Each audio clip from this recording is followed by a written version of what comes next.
Very nice. ఇది re release లా లేదు, మళ్ళీ న్యూ రిలీజ్ లా ఉంది. థియేటర్ లో ఎలా ఉంది హంగామా? Everything fine, always megastar megastar. So అప్పటికి ఇప్పటికి మెగా స్టార్ గారికి ఏమైనా చేంజ్ కనిపించాయా? Nothing else, everything fine.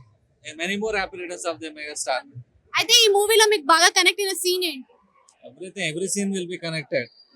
And బాగా నచ్చిన సాంగ్ ఏంటి మరి? Always Shankar Dada MBBS. అయితే ఇప్పుడు మనకి సోనాలి బింద్రే మళ్ళీ ఎంట్రీ ఇవ్వబోతుంది అంటున్నారు కదా, మరి ఇప్పుడు అందరికి నచ్చుతుందా? ఆబ్వియస్లీ నస్. చిరంజీవి గారిది ఈ ఇందిరా ఇంకా శంకర్ దాదా ఎంబీబీఎస్ కాకుండా రీ రిలీజ్ కి ఇంకే సినిమా అయితే బాగుంటుంది? చిరంజీవి గారిది ఎలాగో ఇందిరా వస్తుంది రేపు ఎలాగో. చిరంజీవి గారు ప్రతి మూవీ ఒక సూపరే.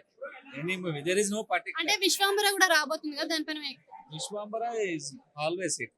విశ్వాంబర హిట్ అవుతుంది, కంపల్సరీ అవుతుంది. అండ్ దీంట్లో సోనాలి బింద్రే ఇప్పుడు 3 రీ రిలీజ్ లలో కనిపిస్తుంది కదా, మరి ఆమె రీ ఎంట్రీ కోసం అని అందరు వెయిట్ చేస్తున్నారు. సో ఈసారి ఆమెకి ఏ క్యారెక్టర్ ఇస్తారు? మేబీ ఏదైనా best character we hope that.